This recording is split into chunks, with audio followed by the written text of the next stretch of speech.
Hi guys, and welcome to another episode of One Pod Life. This week I'm talking to professional golfer Andrew Wilson. I think it's safe to say that Andrew probably had the best 2020 than most golfers did, completing with 4 wins and 2 third place positions as well towards the end of last year. And so we talk about his career up to date, and then how he felt that 2020 went forward for him and leading him into 2021. So buckle up and listen to Andrew Wilson.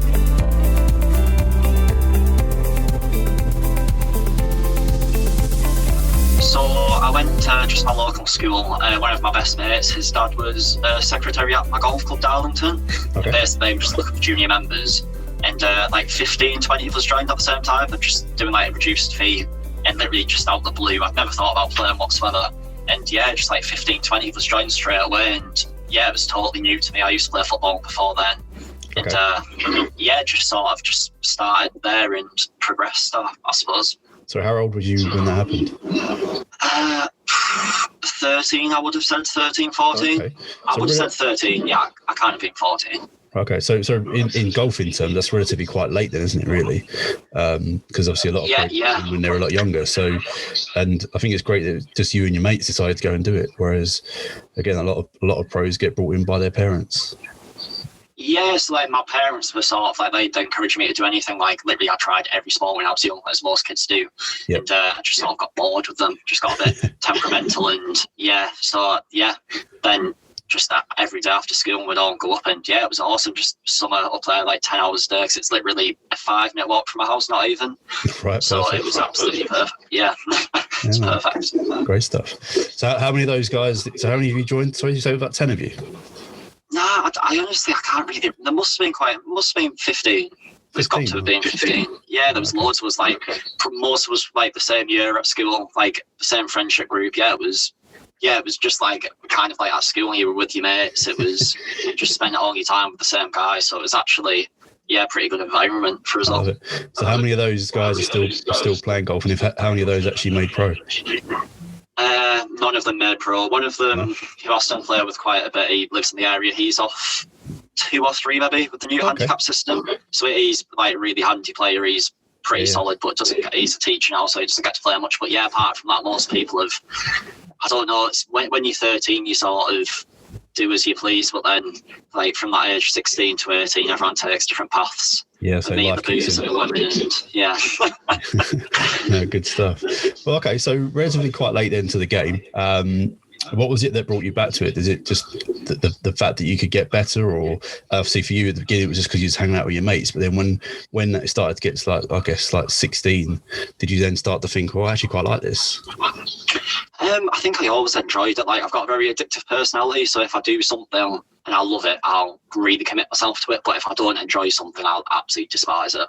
Right, okay. So I think I just loved playing, and I love winning. There's nothing better than I'm part of a really good football team. When I was young, I was 7-a-side team. A couple of guys that did play for Middlesbrough, so I had a really good team. They've sort of gone down the ranks a bit now, but I've always been in successful teams. And then I moved into golf, and I sort of really kick-started. I suppose kick-started, I was off 14 my first handicap, so I wouldn't really say that was kick-started. I can't really remember. I remember just going up every day after school, 7 days a week, and I just couldn't get enough of it. Right, okay. Did you have a coach at that point, or was that later on in your career? I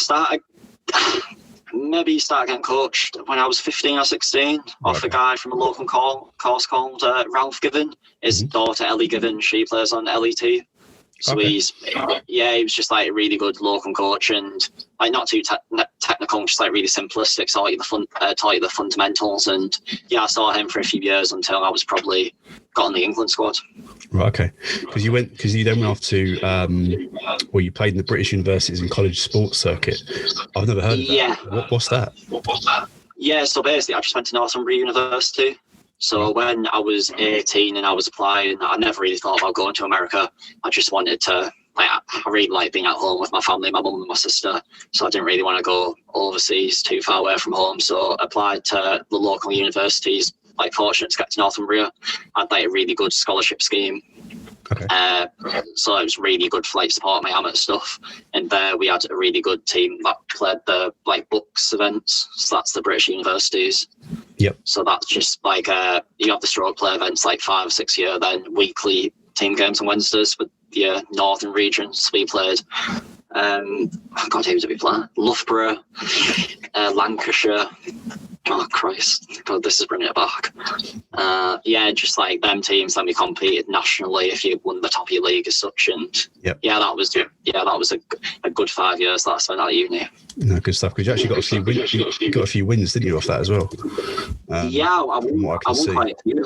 Yeah, I think the first event I won, it was at Ladybank maybe, but that was like, it's one of those where people see the university like processing like in England. I think it's quite a poor standard, but that year that I won Ladybank, it was a category C in the world rankings, which is like, well, it's the third highest ranking you can get apart from like the elite events. And there was 3 Walker Cup players in that event as well. Right. So it was like it was really high standard to go out there and win. And then I think after the first couple of years, this university standard sort of dropped off a bit and just easy pickings for me. Well, I saw because you got 2013, you won the North of England Open Youths. Was that before university or was that? Yeah, that was literally my first year. Okay, right, good. So that North of England Youths, that's just like half an hour from my house in Middlesbrough. That was. But yeah, to be fair, even that event that like had loads of England national players, it was really high standard. So it was like a massive. I didn't expect to win it whatsoever.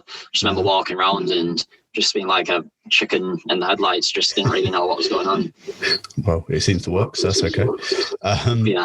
2014, you won the Bucks Student Tour at Dundonald. Tour 1. And then 2016, you won again at Dundonald, which was Dundonald tournament. That was in the Bucks Golf Tour. And then the last one, I think, if I'm correct, is the 2017 Bucks Golf Tour again. You won the English and Welsh Championships, which was then also called the Lee Westwood Trophy. I won. But the Lee Westwood Trophy, that was just like a national event. That wasn't anything to do with university. But I won. I think I won them 3 Bucks events. Then I think I won another 2 or 3.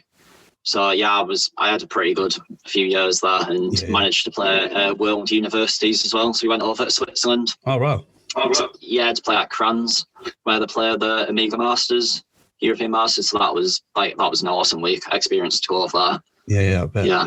Well, so what you sort of 20 then, I guess. It was 2014. 20. So what a great experience to have at a 20-year-old and just travelling around playing in the world university championships. Not too bad, is it? Yeah, it was. I can't really remember too much of it, but I remember I think the lad who won the event, Gavin Green. So he's doing really good on a European tour at the moment. Yeah, I don't think he's won. Yeah, I think he's from Malaysia, but he's had a few really like top finishes and. Yeah, it was like I said, I can't really remember too much. It was literally just after the winter. Mm-hmm. So I think we went in June and it had been under snow for like 3-4 months. And don't mean to criticise the course, but it was in like horrendous condition. I remember in my second round, they had like 43 butts. I was like, what the hell is going on? Wow, 43. Wow. Not what I'm used to. No, but like you said, a great experience to be part of that sort of setup and sort of, I guess, team environment to begin with, and then moving into going over there and playing in that sort of, or playing abroad, I guess, gave you a better perspective of the game, I guess, as well. Yeah, exactly. To be fair, that might have been the first event that I played overseas, like competitive event. Yeah, because I didn't. When I'll have gotten the England squad when I was 19, maybe after I won the North of England Youths, but I didn't go to any of the overseas events because I don't think my ranking would have been good enough. And obviously, I had all my university studies to commit to, so I was really struggling to play that many events until like middle of the season. Yep. Yeah. So it was an awesome experience to go over there. Because at the moment, you don't really get to play the team environment too much. You're just out on your own all the time. No, good. Well, like you said, you played in the English setup. So what type of stuff did you get up to with the England sort of setup then, and where did it take you? Well, it was a lot of just like the mini academies. We went to Woodall Spa probably 4 or 5 times a year. We went over to Quinta de Lago a few times, which was that was amazing. We went there probably 2 or 3 times each winter, and that was, you couldn't really like pay for that practice. We had really good coaches in Graham Walker. We had Alan Thompson. Okay. Mike Kansky towards the end. I wasn't quite there when Phil Kenyon was there, but yeah, that was priceless, that practice. You can't really, especially like in that environment, you're with 9 or 10 other guys who are at the same level or higher than you, and you're just bouncing off each other and competing all the time, which is like that's what you need to do to get better. If you're just on your own all the time, you don't seem to find that extra motivation to get better. No, definitely. No, I like it. Okay. Well, all of that experience, like I said, again, you got quite a lot in then from 13 to 20. And great. 7 years of solid work and getting through. At what point did you then turn pro? Because I stayed at university for 5 years. I did my undergraduate and my master's. Okay. So yeah, I did my master's over 2 years, because if I did it over 1 year, that would have meant I'd have to do my dissertation over the summer in my first year. And I couldn't commit to that because I'd have all my events that I wouldn't be able to play in. So I decided to do it over 2 years, did an internship, which was awesome. And then it was it's funny actually. So I played home internationals that have been back end of 2018. Okay. And I was in two minds whether to turn pro or stay amateur, because I felt as if I stayed amateur for another year, I would have probably got Walker Cup. Because I was playing pretty good. I didn't have the finishes that I wanted in the big events, but I felt if I had another year experience, I would have gone out and got on the top 10 or 12, however many players get Walker Cup. And so I remember I was at home internationals, had a chat with our manager at the time, Gareth Jenkins, and Graham Walker. And I was like, I'm going to turn pro, because I was a bit annoyed that I didn't get picked for a few things, but I dug my own grave a bit, tweeted a few things I shouldn't have. And good old social media. It was, I never learned from my mistakes, but then I stayed amateur, went to a school, breezed through first stage, came second, probably should have won, but it didn't really make too much of a difference. Then I wasn't sure, so I got through at second stage. Then not too long after that, I was out with my mum and my sister and my auntie in Barnard Castle, and I was just like, I'm going to quit. I was just like, I just don't think I want to do this anymore. So I phoned my England manager, because I was like in two minds. I said that I was turning pro, but I was like, I'll give you a call in a few weeks or whatever and give you my decision. I phoned him, I was like, I'm definitely not going to be in part of the squad next year, and I might actually like walk away from the game entirely. I was pretty decided, because I don't know, it's really stressful. I was like, I don't know if I can do this. It's not like the easiest. Like, don't get me wrong, a lot of guys out here have it really easy, but I wasn't sure if it was for me, and if I wanted to commit my entire life to something, and that I didn't know if I wanted to do. So I was going to pull out the second stage. And then my mum and my girlfriend were just like, you look like, go to second stage, see what happens. And we got through there pretty comfortably. Then went to final stage of Q school, and I was like, I'll turn pro there. I was like, what's the worst that can happen? I just absolutely dogged it around the entire week. So I turned pro there, but didn't get any status on Challenge Tour, unfortunately. Right. So then I just turned pro then. That was in like November time, so then I just had to prepare for next year.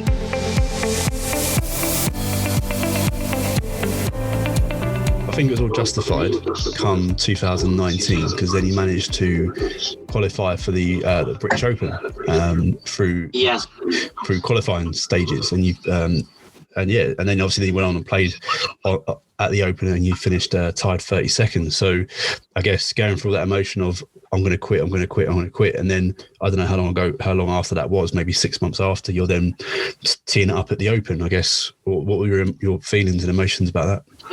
To be fair, that probably cuts the story really short. It was probably a lot emotional and what that was, because like before the Open as well, I was in Ibiza with my girlfriend. Okay. So like I'm not sure if you heard that, but it went not like viral, but everyone made a pretty good story of it. So after I qualified, me and my girlfriend arranged to go to Ibiza. So I literally qualified for the Open, then I had an event the week after. Okay. So I had literally the day after. So I qualified on the Tuesday, then I had a EuroPro event the next 3 days. Managed to, I was on low energy levels. Somehow managed to win that event. Okay. I think I was just first to the finish line almost, because I was out so early on in the day. I was probably out 10th, 11th last group. Right. And shot 5 and managed to win there, and then went to Ibiza a few days later, and I hadn't really practiced much before the Open, so it was quite an emotional roller coaster. Definitely. And obviously standing up on the first tee at the Open, how did you feel, and what was your thought process? Because I was talking to someone the other day, and he just said he just felt like his caddy said, "Oh, this is an easy 3-iron." He went, "No, just give me the driver. I'm going to hit driver," because he was so nervous. How did you feel? 100%. I was absolutely terrified because I was out. I think I was like second last group, so 4:15ish. Right. So I went to Giants Causeway in the morning. Like my entire family went over, so I went there with my mum and girlfriend just to try and chill out. And I literally just couldn't keep anything on me. I couldn't eat. I think I had a slice of toast before I played. I was like going absolutely white. Wow. And so my best mate, he caddied for me all last year. Okay. And I just remember saying to him, I was like, I just really hope that first tee shot's into wind, because if it's not into wind, you cannot really hit driver. There's nowhere to hit driver. But if it's into wind, you can like flog driver. And I was like, oh, that's absolute golden. And then so I managed to watch a bit of the golf before I went to the course, and I just saw Rory make, what did he do up the first, make a 7 or something? He hit out of bounds. I was just like, why have I turned this on?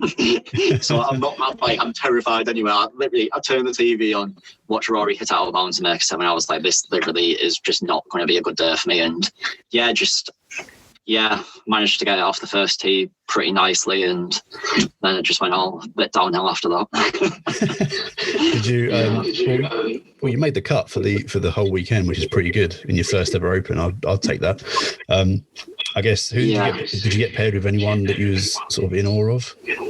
I wouldn't say in awe of. I don't know, it's weird, like being a golfer, you think I get fascinated by other golfers, but they don't really do it for me. Right. Okay. I don't know, being in golf, you understand the golf language, and I don't know, like they're just better than you at golf. But I'm good at golf anyway, so they're just a bit better than me. Like it's not, and to be fair, a lot of them probably aren't that much better than me.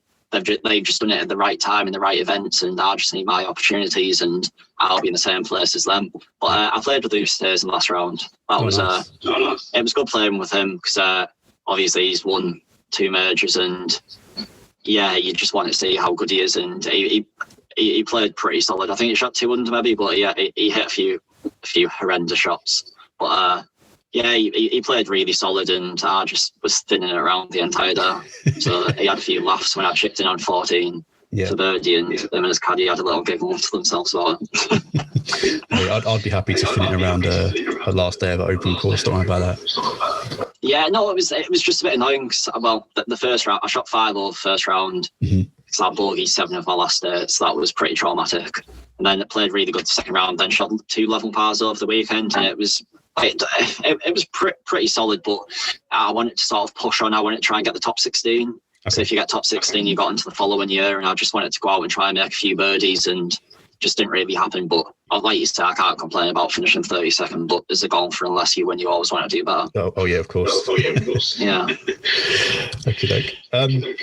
Well, that leads nicely into 2020. So yeah. I've called it a jam-packed year, and I wanted to know, would you class that as kind of like a breakthrough season?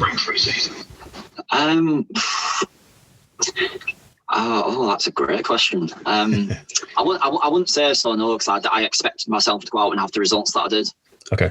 Because I didn't really play too much, so through the first lockdown, I got a job at Morrison's for like 2 months, which was an absolutely horrendous experience. So if I ever questioned whether I wanted to be a professional golfer, working at Morrison's for too much clarified that I need to work hard, and it just wasn't for me whatsoever.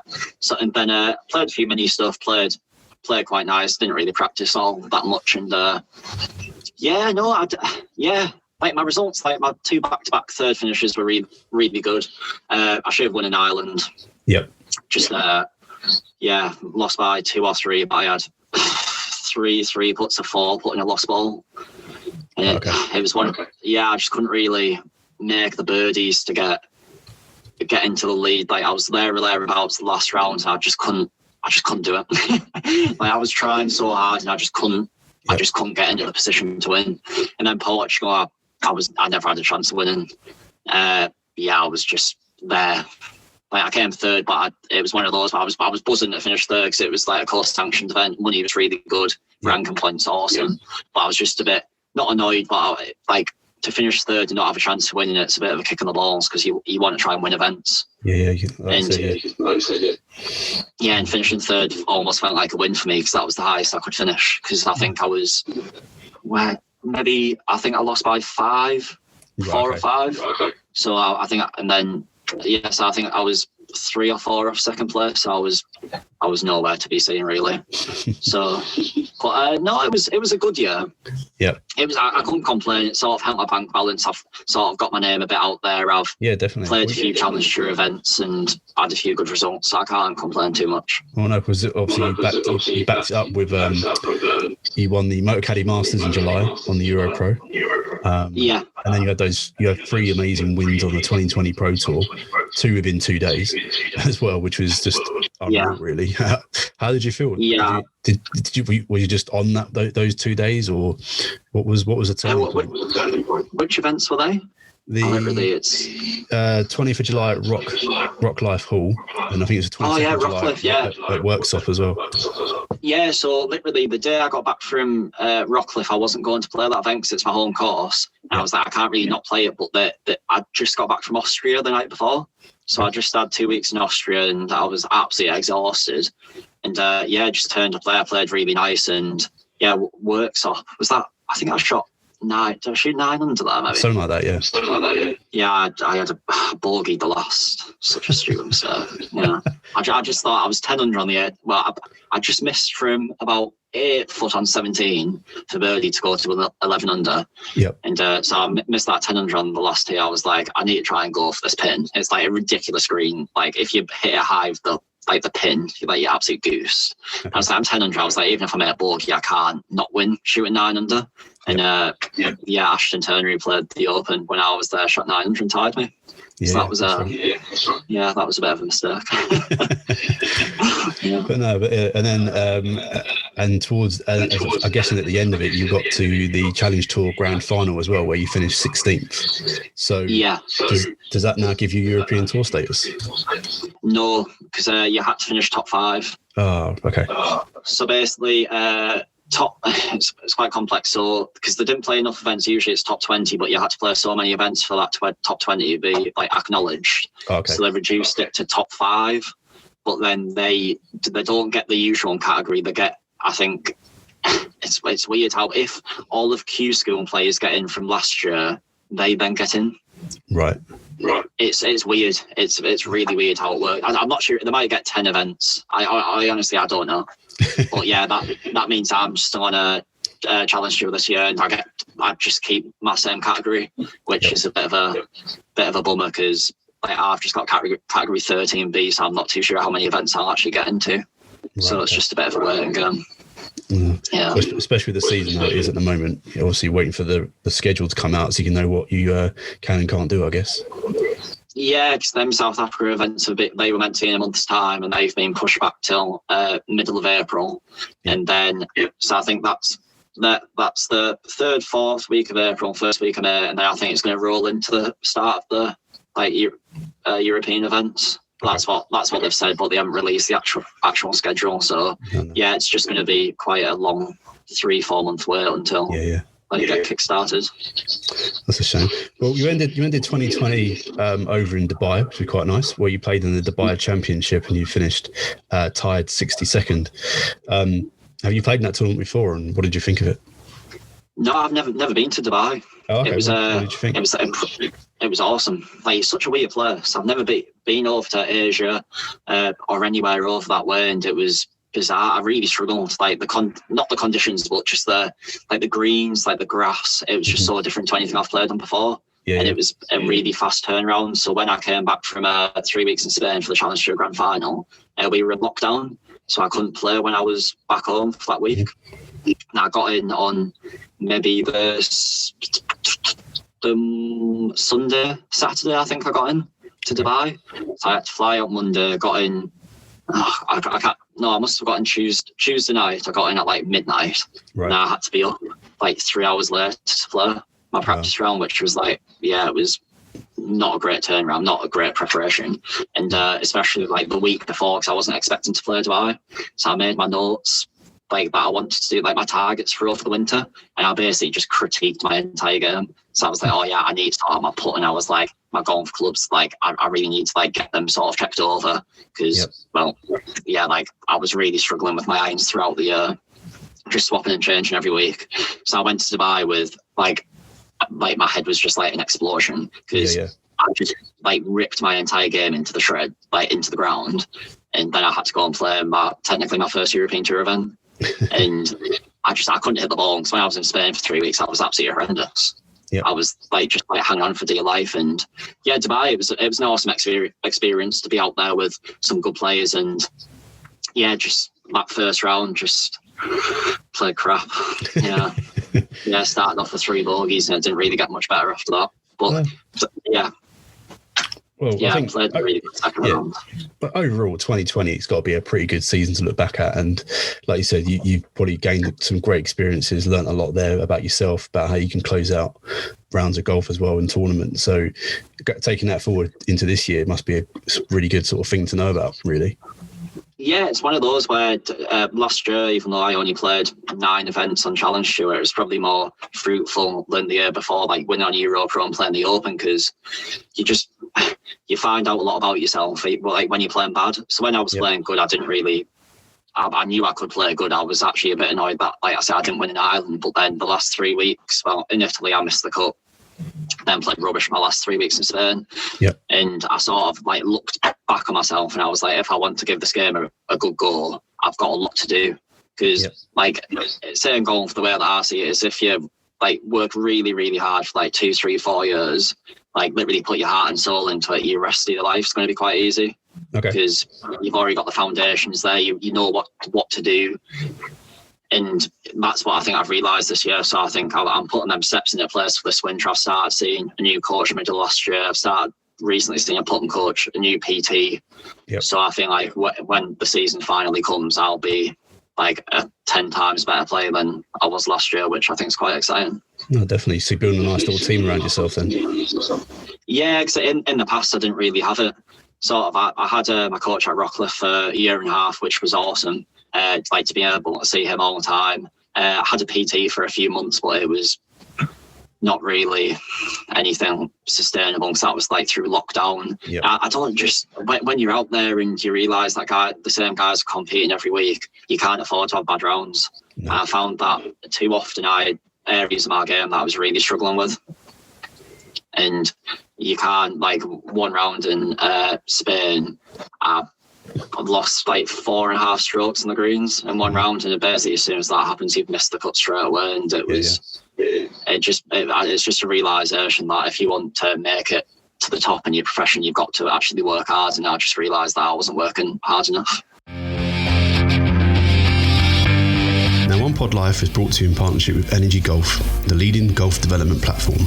They are committed to providing a service that allows you to reach your maximum potential by improving your mindset, creating physical longevity, and funding your golf career. What they've done is take professional tour team experience and brought it to you through their platform so you can have your very own tour team in your pocket. Energy Golf offers the ability to learn from leading professionals in the fields of fitness, nutrition, breathing, caddying, psychology, business, as well as proven tour winners and many more. There are also courses based around the mental aspects of golf, such as mental toughness, emotional control, and self-esteem.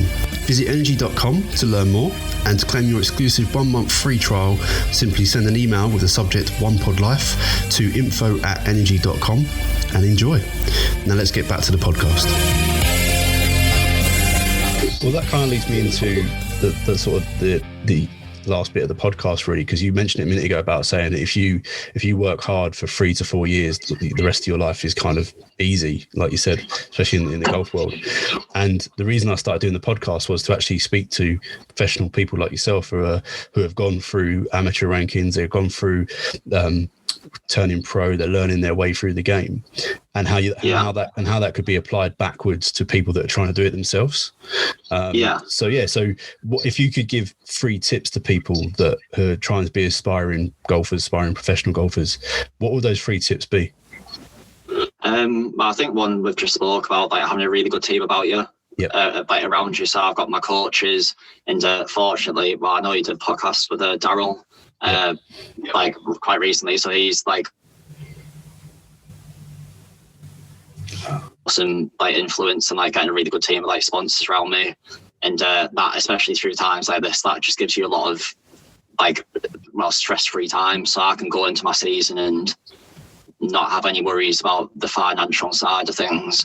And I think like if you've got that side, it makes you be able to go out and play the golf to your best of your ability. Whereas like my first year, I had this one guy from my club who helped me out massively, but apart from that, you're just playing with your own money, and it's really stressful going out and knowing that if you play bad that week, you're out of pocket. And it's quite painful knowing. I remember like on EuroPro, say if I missed the cut, or even like South Africa last year, I went up to the first Challenge Tour event and didn't get in as first reserve. And I just remember on the way home, I was just like counting how much money I'd spent. I spent like $2,500. I didn't even tee up. Wow. Yeah. And it's one of those where if you've got your good team around you, your sponsors, like that's invaluable to have. But and if you're doing it on your own, it's really difficult, like really, really hard. Well, probably impossible. You're never going to play your best. Okay, really good tip there. Next two. I'd say, well, it's funny. A lad messaged me the other day on Instagram and was just saying like, what tips would you give me? Mm-hmm. And I'd link it back to what I went through, like my decision to turn pro, and I'd be like, know that it's what you want to do. Because if you're going into it and it's going to be half-arsed, you might as well just not bother. Because if you want to get to the top 50, top 100, like whatever your target is, and you're not fully committed to getting better each day and getting out there and kicking out everyone's ass like you're playing against, like you're just not going to do it. Okay. Like talent can only get you so far, and if you're not willing to put in the hard work, you honestly might as well just not bother. Like, that's as blunt as I can be, because no, they say that, don't they? They say talent can only get you so far. It's all the hard work that goes in the background that actually gets you there. So no, that's a really totally. It's what you don't see behind the cameras. Like I listened to a podcast not so long ago. I don't know, it might have been like a No Learn Up podcast or something. They were just saying like guys in the gym on the evening, it was like insane. Like every player is virtually in the gym, and they were just saying like back home guys just do not see that side of it. They don't see the traveling side. They don't see like lockdowns at the moment. Like we're really struggling to do stuff. So you're literally using whatever facilities you've got, or like gear at home, to put in whatever effort that you can. And people don't see it like that. They just think as golfers we just sit around on our asses just like watching Netflix or whatever, and then we just turn up and go out and shoot 6 under. Well, if I went to go play golf now, I'd be surprised if I broke 78, because I haven't been able to play, and that's just how golf is. You need to stay on top of things. No, good stuff. Okay. And then what would the third and final tip be? To me, is have a life outside of golf. Okay. I've lived by that my entire life. So I went to uni for 5 years. Like that was like the best experience of my entire life. But like the last 2 years were absolutely amazing. And what I don't struggle with, but I don't know. It's I think I see too many guys out there that you have to work hard, but you've got to weigh up in with your social side of things, like your family. You've got to have other experiences outside of golf. I just feel like a lot of guys, they're going to put you have to weigh up between the hard work and having a life outside of golf. Yeah, it's a fine balance, isn't it? Yeah, 100%. I just feel like a lot of guys don't, and I feel like that's why they struggle. Like they get into this routine of just like putting everything to golf, like practicing so hard, and they don't actually end up enjoying it, because they're practicing 8-9 hours a day and they expect to play good, then they go out and they don't play great.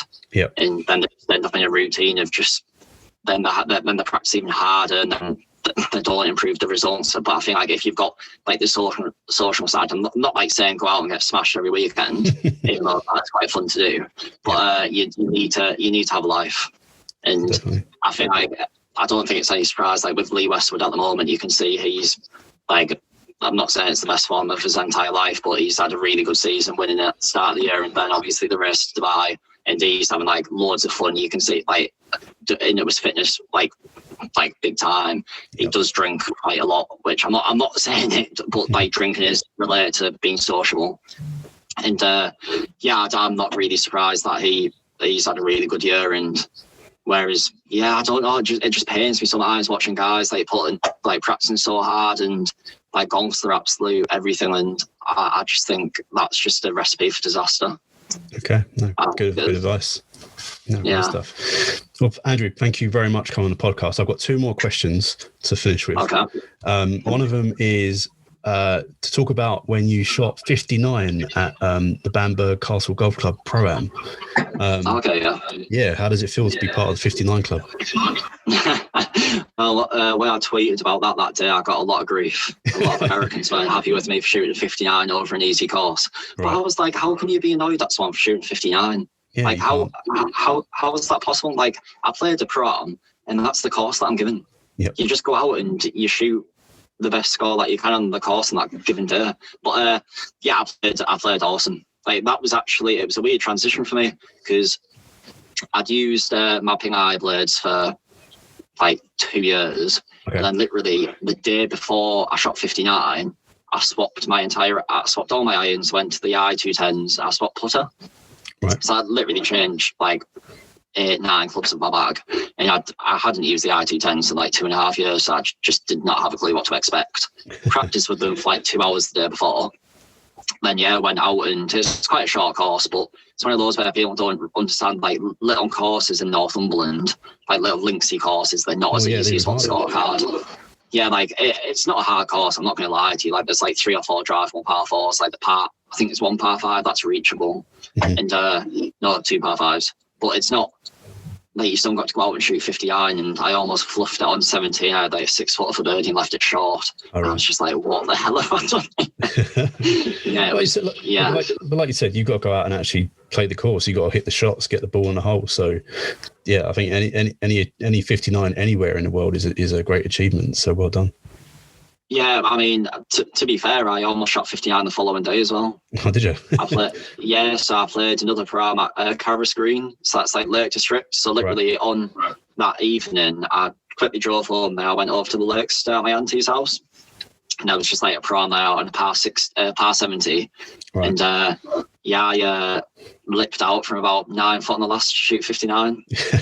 So that would have been back-to-back 59s. Yeah, that would have been quite greedy. So I'm glad you didn't do that. Yeah, but to be fair, around like the turn, it was around the middle of the back half. I missed like 3 putts from about 8 foot. Oh, really? So it was just like, I was just on a really hot stretch, and then I went into Ireland, and I think Ireland was the following week, so I wasn't going to go. Yeah. And I just come off shooting. I think I shot, because there was another one at Windermere on the 3rd day. So I went 59, 60, 62 in 3 consecutive days, and it's not bad. I think 1 bogey across them 3 days, and it was quite nice. Well, if I can get to that level one day, I'll be pretty happy. yeah. I mean, shooting 59 and 60s, I could go the rest of my life and not shoot one. Yeah, definitely. Okay, last question. You've kind of played numerous tournaments on the European Tour. I think you've played 5 in total. And I guess obviously that's your aim is to get onto the European Tour. So have you set yourself any goals for this season? And what are they? Yeah, top 20 on Challenge Tour, 100%. Yep. So that, like, if the schedule goes ahead, that'll be like European Tour card for next year. And I think win on Challenge Tour, like, that's as blunt as it can be. Like, if I can't win on Challenge Tour, there's no reason that I can win on European Tour. And like, in my career so far, I didn't win massively at amateur level, like in the big events, but I still won like 2 national events. Yep. Like, I won on EuroPro. I've won like countless mini tour events, like, since I've been pro, so I am used to winning. But ultimately, if I can't win on Challenge Tour, I can't win on the European Tour. So I need to win this year. No, good stuff. It's almost like you need a win to sort of, I guess, cement, I belong here, and you can then move up to the next level. Yeah, because like getting top 5 finishes is awesome, but it's totally different finishing 2nd or 3rd to winning, because it's a totally different mentality. Because to win most of the time, you lead them. Whereas if you're playing from behind, it's so much easier. You're chasing someone down, and whereas if you lead and you know that, well, the roles are reversed, everyone behind you is trying to hunt you down and make a birdie. So it's totally different, and it's not often in golf you actually get in a position to win on Challenge Tour. If you have 2 or 3 good weeks a year, you've actually had a pretty solid year. No, great stuff. So top 20.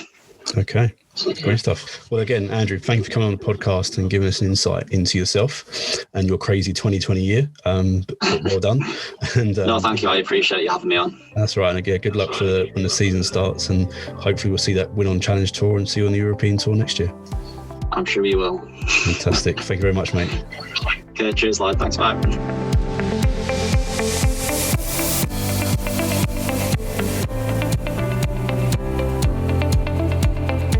So a massive thank you there for Andrew for coming on and giving us an insight into himself and how he saw 2020 going for him, and pushing on to hopefully get his European Tour card. So obviously he's going to play on the Challenge Tour this year, and hopefully we'll see him on the European Tour. So thanks guys for listening to the latest episode. I hope you really enjoyed it, and don't forget to hit that subscribe button so you don't miss out on any of the future episodes that I've got coming out. Don't forget, you can follow me on Instagram at OnePartLife as I try to embark on my own little journey to possibly becoming a professional golfer in the next couple of years. So yeah, head over there, show me some support, and I'll speak to you soon.